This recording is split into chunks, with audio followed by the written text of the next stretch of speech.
Greetings, YouTubers. Welcome back to the Inside Neverwinter podcast, the only Neverwinter exclusive podcast.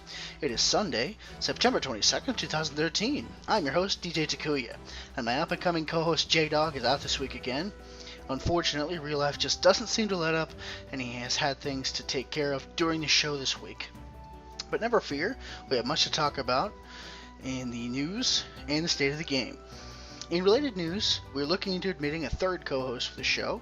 This would help us if one of us can't make it to the show. Then we would still have two people able to do the podcast every week. The podcast isn't suited very well to being a one-man show. So if you're interested in applying for the co-host position, send me a private message on YouTube or to @NotWriterBooks on Twitter. That's capital NITEWRITERBOOKS on Twitter. Be prepared for a conversation-style interview. I'll ask you lots of questions about your passion for the game, what you like and don't like, and if you're a good fit for the podcast. And if you want to talk back to the show, give us some feedback, drop a comment below, tell us all about it. Tell what you've got to say.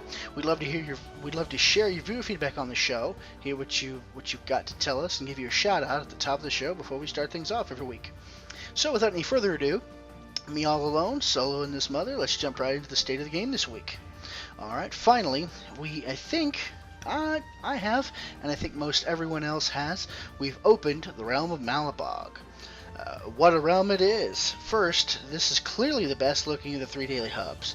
The only complaint that I have is that the mobs really didn't change. I'm still fighting the same red caps giants in Malabog, in the heart of the realm of Malabog there. However, the quests are noticeably better with more thoughtful input, and it just seems to be a better fit. And what of course I mean by that is that you still have your same kill X to gather Y, and the kill X of Y to gain. We also have other quests. There's new quests, like the one where you're getting the portal hounds and retraining them. And being a dog lover myself, I was pleased the quest didn't want to kill the dogs. You weren't out to kill them, bring them back because they're disobedient. The quest is that you are luring them with meat out of their den. After you've cleared out the red caps that are surrounding them, and once you've lured the dog out, you're able to discipline him. I think the quest says you smack him on the side of the nose, and that'll get his attention, and he'll change his ways. You let them out, and then they run back to their den. They disappear, and you get credit for retraining the dog, which I think was a very nice touch. Very well done. Cryptic has my kudos for that. Being someone who's got I've got a very soft spot in my heart for dogs. So when I see something like this in a game, that it was very masterfully handled. You could see where it could go wrong, especially with just all the crap we've gone through the last couple of years with people who mistreat their dogs. So I'm very pleased that it was handled the way it was. And also just a good quest. I mean, not often are we getting any more from MMOs. The style of quest, the handling of quests that is actually meaningful in some way. And this was very much that. Of course, opening the realm of Malabog also opened the last tier of awards to earn. For starters, there's the Assist Artisans task, which for me was perfect. I recommend it to be your first or next choice, depending upon your status in the game. If you're already geared for Malabog's Castle or Tier 2, I wouldn't worry so much about it, because it's 10,000 Astral Diamonds, 45 Gold Crescents, 3 gold, 3 each of the quest rewards from each hub, Seedlings, Magic Charms, and Swords. You're basically getting a really good upgrade if you don't have something, or you have something old in your spot there. So for me, that's perfect. But it costs that much. It takes about 20 hours, and the chest that comes out of that task, it's a repeatable task, will award you either a cloak, Alien Bruin cloak, or a ring. So I've got, obviously, the cloak that came from the Neverwinter quest that I got when I hit 60. Still wearing it. It's got like 67 in every stat, which obviously I probably don't want. I want a specialized either tank version or DPS version. I don't want everything. So I'm looking forward to replacing that and salvaging the old piece. Salvaging my very first almost vendor piece, the piece I would have trashed anyway. So that's going to be pretty cool. Hopefully, I get. I know I can get something I can use. Whether it's the ring, whether it's the cloak, I think I'll be in good shape.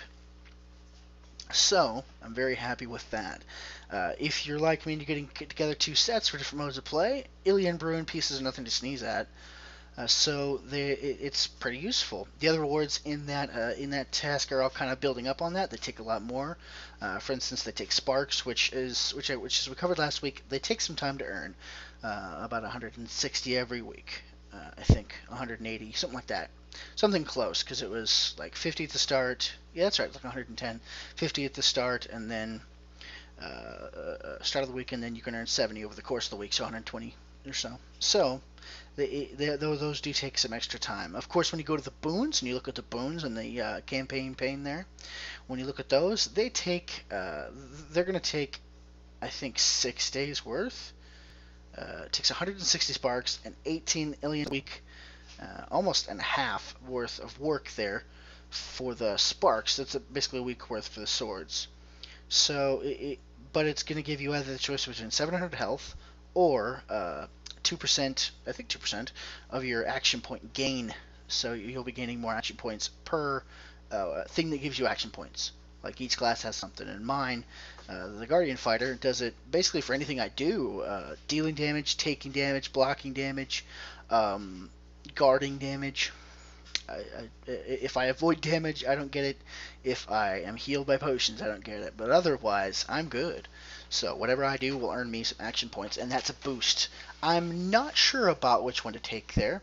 If you've got some theory crafting on why we should take one or the other, please drop that below in the comments or send me a mail on YouTube, private mail or Twitter, like earlier. That's not just for if you want to be a co-host. You can that's not just for that. You can reach us there anytime, no matter what you need. So if that's your preferred method to give us feedback, go right ahead. I'm not sure which one of those I want just yet. I'm pretty confident that I can get 700 extra HP from anywhere. Uh, uh, Extra hit points are just about prevalent on gear that has my tanky stats on it. Of course, I also get it from Constitution, so I've got a lot of that. I actually expect way too much into that. When I roll my character, as before I learn the nuances of going balanced with your classes, as far as balanced with your stats that you pick when your class. But so I'm overloaded on that almost. I'm almost wanting to avoid it because that will keep me balanced as far as gear. So anyway, the action points are nothing to sneeze at either. Even just a 2% gain will put you monumentally ahead of the game. So that's pretty cool. Of course, no matter what the work, no matter how long it takes to get the boons, those extra stat bonuses are worth it because you never take them off. They're just they're just a flat buff to you. Mind you, it doesn't show up on your character bar there at the top, but it is on you. It is working on you, so that's good to know. So I mean, if you give me the choice, yeah, I'll take the boon, please and thank you. Yes, definitely.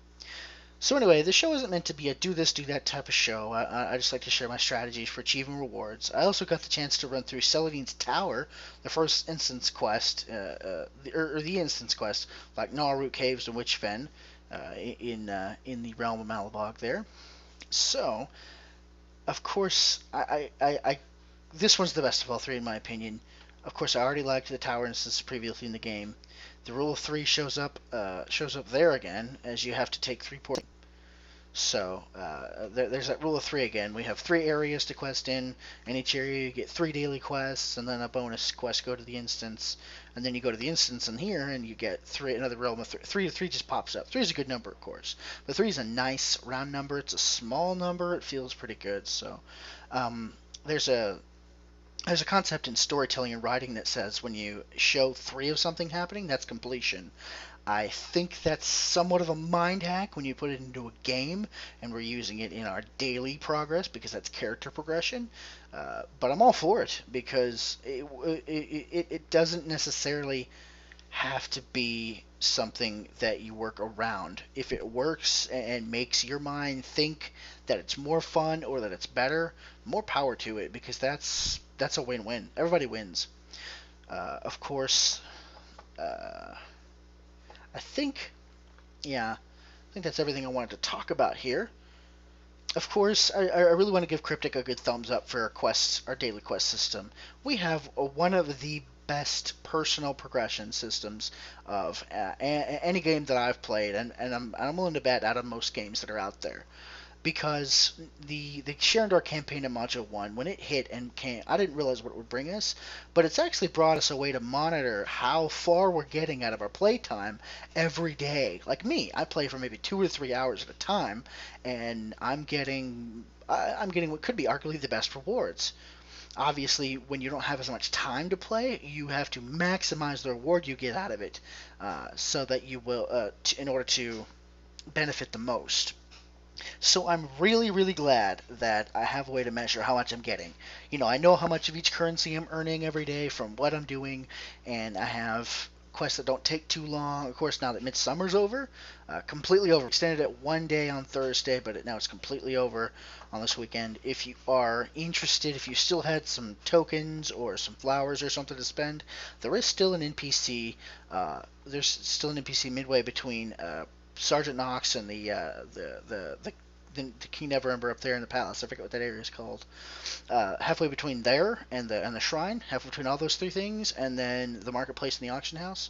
On the steps where you go up, the first steps, not the two tall sets of steps, more closer to the mount area. There's still the lady. There's still the Midsummer Festival NPC who will let you turn in tributes, either the tokens of Soon. I'm pretty sure they're not called that, but I can't. Favors of Sune, yeah. Your favors of Sune, your flower blossom petals, whatever you had, you can turn in there and get the rewards. I suspect they're going to keep that open for about a week, maybe two, just because different players, different times to log in, and you don't want to screw somebody because those will only last so long once they're done. So that's just a quick aside there. But I think our daily system is really good. I think we are lucky to have one of the best personal progression systems for soloing, and also some of the best rewards for a progression system, character progression. So good on you, Cryptic. I mean, obviously that's the best. Now, there's some areas I would love to see improvement, and we'll talk about those a little bit later. I've got a lot to say. But one of the other things I would love to see an improvement on is the simple PVE aspect. PvP is not a very PVE isn't very open to players like me. I don't have a guild. I don't know very many people on the server. Making friends is kind of hard when you don't really know the people on your friends list. They're just people you ran with, and maybe they're okay with you. One of them has a good guild. I mean, I still want to start a guild after learning everything and thinking about everything that I'm going to talk about on the show today. I think I'm a lot closer to what I need to be to start the guild. So if I know I talk about it all the time, I'm going to stop talking about it eventually, because I'm actually going to do it. So obviously sometimes you just talk about something until you can do it, for the sake of keeping it at the front of your mind, as well as getting that high of it. Just as a quick note here, studies have shown that we get the same high from talking about victory or whatever we want that we do from actually attaining it. So we kind of get no incentive to actually go for it. We just talk about it and get that high from it. Of course, I'm betting it's probably a stronger endorphin rush to do it for real, but but that's why you always hear people talking about things they're going to do. It's because of that effect that we have in our minds. It's a brain hack. So that about that's about everything for the state of the game that I wanted to talk about this week. Of course, with Midsummer ending, and I got my pig, and I think J-Dog got his boar. And if you were shooting for a mount, I hope you got yours. We cheated a little bit. We used some of our Terramaloon bars that we'd gotten from previous boxes. I just held on to mine because I didn't want to spend them on anything. And then I found the Favors of Sune at the Terramaloon trade vendor, and I was like, oh, Bonzer, I'm on that. So I got those, got a little bit ahead of the game, and got my piggy in time.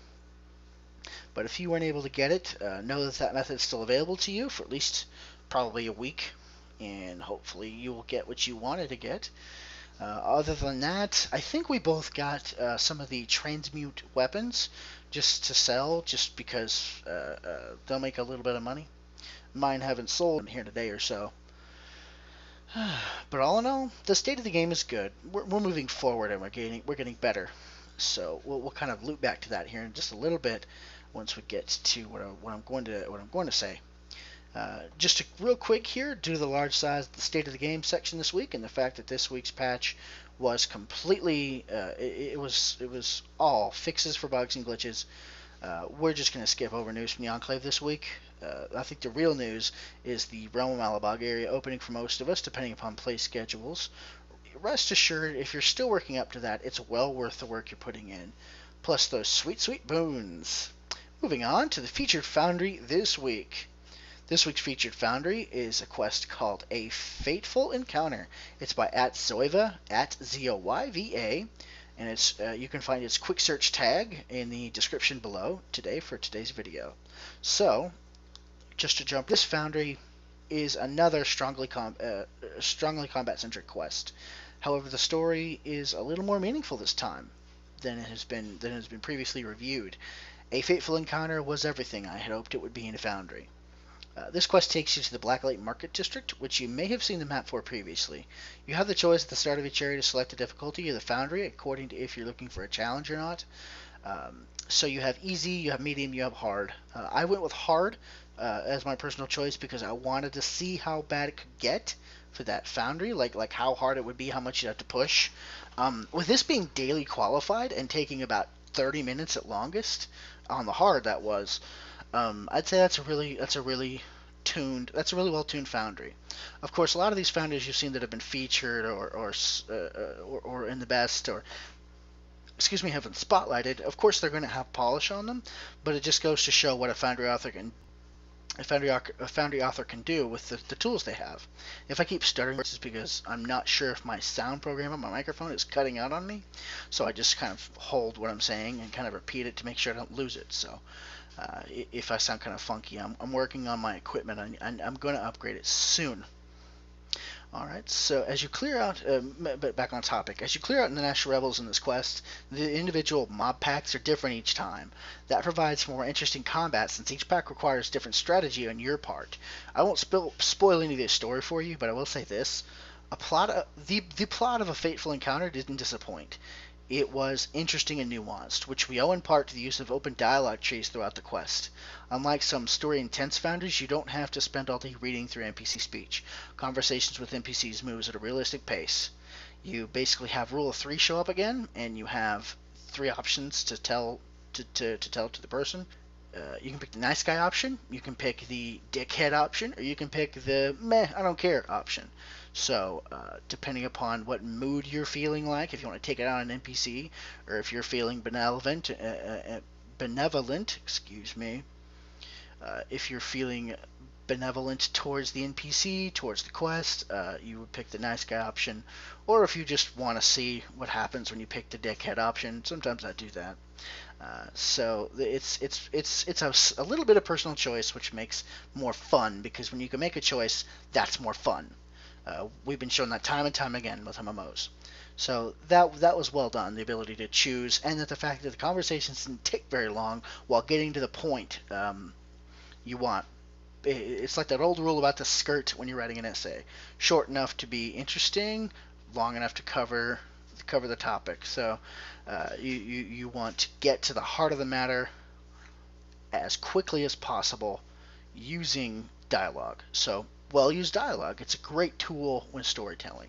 It's certainly not to be missed. As for the environments, they are admittedly pretty standard environments, but the genius lies in the layout, not the textures, but the twists and turns of the map, making it genuinely enjoyable to explore this map. The ability to take a look around, not be railroaded, is a plus and goes in this foundry's favor. Some foundries will lead you on a path, and that's okay. Some foundries will let you take a look around and pick your own way. That's great too. Of course, you never want to feel like you picked the wrong path.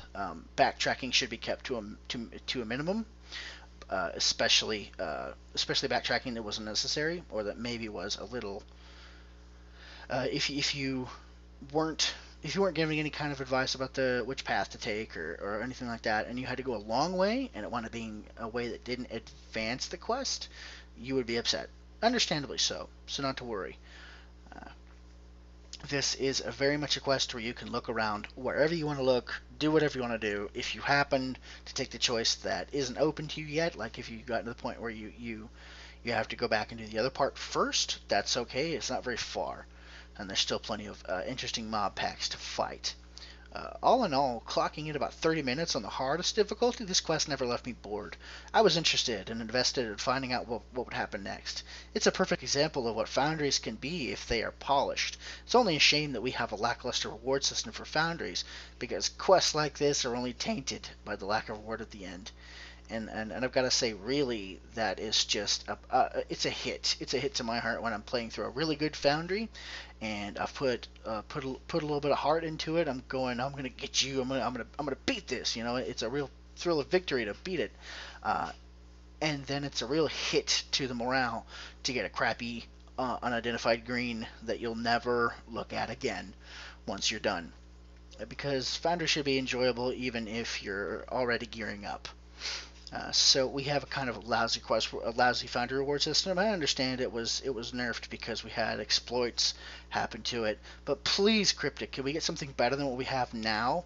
Even the ability to add one skill node for each skill category per map and have a standard randomized loot chest at the end, like our basic rewards are from the new Sharendar instance quests, except without the shiny chest at the end. That's not nearly as much as reward as you think.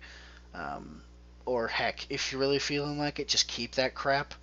I have a couple ideas for this for Founder Rewards, so I'm just going to present them to you here. Let me know if you like it or if you have something else that you thought of.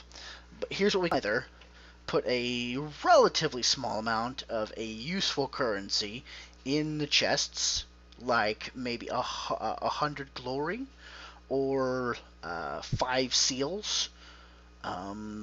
We could put like 100 rough astral diamonds or maybe 500 rough astral diamonds, something in there. We need to put something useful in those chests to make it worthwhile. It doesn't necessarily need to be the main income of whatever thing that is, but it would be excellent if it were beneficial in some way. There's absolutely no use for a green anymore. When you hit 60, you're pretty much when you hit 60, you start leveling up. You have at least all blues. You have no use for greens anymore. You try to get your companion in blues. You're trying to get yourself in purples. You're trying to get rid of greens everywhere, and the chest dropping just greens sucks butt. And I understand why we can't necessarily have why we can have nice things in the final chest as far as blues and epics, and I'm fine with that. What we need instead of that is something that rewards us at the end. What we also could do, in a much less open thing, we put the hand this plays to Cryptic's strengths. Cryptic is good at doing this, putting it into the player's hands, giving it player control. Because if it's the one thing that we want as players is the ability to make choices, and as a game developer, you want, if you have something that is a crapshoot as far as a reward goes or a benefit goes, you want to put it in the hands of players, because if it sucks, you don't have to take the blame. If something goes wrong or they get gypped, it's not your fault. The only person they have to blame is the other player. Or in the most ideal situations, they blame RNG, which, I mean, honestly, it's a computer. It doesn't know we hate it, so it can't hurt. It's the perfect scapegoat for everything. But given this situation, what I have in mind is this: if we to encourage creation of foundries and reward those who both create and play and promote foundries, here's what we can do. We can make it a competition or a contest or even like a monthly drawing, kind of like Employee of the Month or Foundry of the Month type thing that wins this. But here's what we can do. Cryptic, you don't you don't spend a dime making Zen. I know it because it's a digital currency. We purchase it because you attached a value to it, and that's fine. What I think you should do is give Foundry creators about 1,000 Zen for winning this Best Foundry of the Month contest or whatever. This gives our Foundry makers an incentive to earn just a little bit. It's 1,000 Zen is a lot of reward. and understandably, because in order they would need votes. You would need to be the best rated. You would need to be upvoted. You would need to have more plays than anyone else. Not necessarily more good ratings, but good ratings would help. Good ratings would help more people play it. And so when you encourage the creation and play of those foundries, more people will come in and play them. And there's the beauty of it. When you award this foundry and the creator of the foundry with that Zen, you give them an additional 10 vouchers or digital codes or whatever. You give them the ability to gift to 10 people who best reviewed or gave them the best feedback to help them improve it for the final product or whatever. You give the creator the choice of who to reward, and you give them 10 rewards of about maybe 100 Zen or 200 Zen. It won't rival what the creator made, but it's enough to be an incentive to play it, review it well, and give back to who created it. So ultimately, this would be a system that fosters creators and writers of foundries, and it will reward those who really put the foundry on their back and champion it to people who review it, who rate it highly, or heck, even if someone just said, look, I like this, but this one other thing kind of sucked, and here's why. And in like 140 characters, they explained why, and that really, really helped the founder creator. Nothing is more valuable to anyone who creates than feedback, especially if you create something that's so. If you create anything that was writing intensive, like a foundry or a story, feedback is the number one thing. It's sometimes better than money. Just hearing what someone else had to say about it, thought about it, how to improve it, especially just starting out. That's something I can tell you from experience. That is some of the best things you can give, and that will reward the foundry creators with the ability to give back to those people who helped them to make it, and it just you award them to whoever, and then they will go on their merry way. Five or 10 people who gave the best advice, opinions, feedback, best reviews, championed it the best, whatever. You would give everyone in that pool of players who consumed them something to shoot for and then hopefully earn. In the area of creators, you would give them something to shoot for and earn because you would show that you value them. And the reason why you want to do that is because when you show the creators or founders that you value them, it keeps them wanting to play the game. I can tell you personally how much the value of being invested in as a person, whether it being an employee, a player, whatever, the value of that is uncontrovertible. You cannot put a number on that. We as humans strive for that. We crave it. And if you give them that kind of affirmation, they will be fiercely loyal to you, which is good for the game, but it also causes more people to be in the game playing something that is currently somewhat ignored because of the crappy reward system. So I think that would be an excellent thing as someone who loves to consume content like that and give feedback and especially when you find someone who's talented but they need to hone it. To hone that talent is it's simply incredible. It's high. So it rewards everyone involved, and except for the simple fact of it's player controlled and you can't ever stop human people from being dicks to one another, I can't find any reason why not to do it.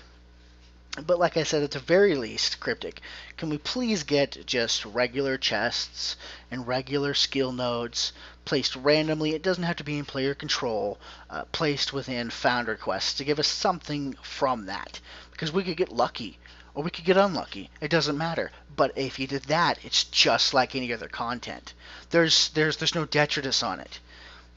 Because here's the line of thinking: if we're not getting absolutely anything out of it, the only reason to play it is for kicks, for giggles. If you put some kind of reward in it, more people, especially if you're leveling professions, playing the game at all, if you're someone who runs a commodities market, whatever you do, uh, you can you can find something that will benefit you with this. And the Foundry system can definitely be improved. It could be randomized for all I care. If you say that nature nodes have to be behind between two trees, and so as long as a Foundry author put two trees together somewhere, it has a chance to spawn there. And as long as it, like a dungeoneering can be spawned like in any place where there's like stone or something nearby, or if there's like if you're in a dungeon section, or if you're in like a place where there's a building being built, constructed, any reason at all you can find, any kind of asset you can tie it to that gives it a chance to spawn would be better than what we have. And I think just a chest close to or near the end that rewards like a regular sparkling chest would, maybe an enchant or two that's green, maybe a couple residuum, just something more than what we're getting. Because I mean, those are at least useful moderately. A green has zero use at all. It's worth about 15 silver, if that. So it's kind of crappy. It's really not worth picking up. Talk to any number of level 60 players, and they'll tell you they don't pick up greens. They just don't. Anyone who rolls on greens is desperate, and most people will just pass on them, especially in groups, because they don't need it. It's not worth the space in their inventory. Here's the conundrum they run into. Because of the limited inventory space, there is literally it's worth more to literally leave that green on the ground and hope for a blue or an enchant or a rare something or other, rather than pick up a green item. So that's why our Foundry system needs a better rewards, and that's why a quest like a Fateful Encounter would be 100 times improved by a system like that. Uh, Founder, if you want more ideas, come at me, man. I'm here to help. This game could be this game has come some way and could be a lot better. For instance, here's the beauty of Module 1 and what we've just gotten. At this point in the MMO's life, we can tell how Cryptic is learning from our feedback and how we play it, and how they're using that to improve it. Cryptic is doing this thing where they're fixing design flaws in the new content. They're not putting the stuff that's problematic of the old stuff into the new stuff, but they are not going back to the old stuff and changing it at all, which in my opinion is, but if they're in the position I think they're in, it's the best choice for that situation. And here's why. If Cryptic is where I think they are in their design choice and theory and their problems to face, they're probably left with a risk reward ratio comparison. So if you take the time and the resources to go back and fix that old stuff, it's not going to be worth as much in the end run as far as rewards, out of people playing it, enjoying it, coming back to it, running it again as the new stuff.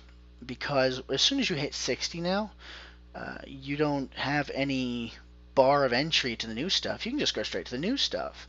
I hit 60, went straight to Sharandar, didn't do any tier 1 epics, didn't do any tier 2 epics. I just went straight to Sharandar, started getting some rewards. If a decent group is put together in LFG and I happen to be free for a couple hours, which these days I'm not. I have 2 kids, I have a family, I have things to do. I don't usually get on to play until about 9 o'clock at night, or at least after dark. I'm typically a nighttime gamer. I don't really game until the nighttime, until the sun is set. So if we can get, sorry, lost my train of thought there. And because of my lack of playtime, I don't normally do a whole lot of PvE. So if we can get a system that better facilitates new PvEers, that would be better. What we have now, we can see that Cryptic is taking steps in the right direction, and every time something new comes out, you can tell Cryptic is learning and they're getting better, and the game is improving. And there are some things that are a drag, but they're not going to lose as many players as if they had put off the other stuff another month and made us wait while they took to old stuff, because the thrill of checking out the old stuff goes away after about one time. once you've seen it, maybe twice. Once you've seen it and experienced it, you're pretty much done because it's old stuff. The only thing you have to experience with the old stuff is what's changed. And this is speaking from my experience with all MMOs, not just Cryptic's Neverwinter. So that would be a step in a better direction for that. Of course, if we got fixes to our dungeon queuing system, that would be better. I hear complaints on the forums all the time about if you form a group and in trade chat and chat on the realms too. And when that when you start a group, someone drops, can't get a replacement, or if you queue for one, you can't get in, or if someone who fully intends to do the content and simply can't, like something with the system stops them from being able to get to it, that kind of thing. If we can stop glitches like that from happening, that would be a whole lot better too. But overall, Cryptic has done a good job giving us a solid sense of character progression, a very good game overall. Neverwinter is still a strong story game. You can play through it with a brand new character and enjoy it because of all the voice acting, all the time put into the quests. You can tell they aren't simply go here and kill stuff quests. Quest hubs don't keep you there all day. There aren't artificial leveling processes. That's one of the strengths of a free-to-play. They don't gain anything by doing that, so they don't do it.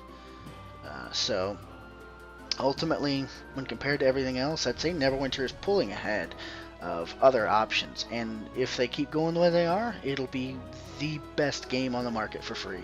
So, hopefully that comes true. About everything I had to talk to today, I think I have said everything I meant to say. And with that, we're ready to go. So our intro and outro music is copyrighted Cryptic Studios and Perfect World Entertainment. We don't own it. If you're interested in hearing more of my voice and seeing my face, I run 2 channels on YouTube currently. The first is DJ Takuya, the channel you're currently watching/listening to me on. That's where I post the podcast among my Neverwinter Let's Play and Attack on Titan videos. The second is Night Rider Books, where I upload the show Adventures of an Amateur Author. That's where I discuss writing advice, things I learned about writing while writing, and tropes that come up in storytelling, like the Rule of 3 I mentioned earlier.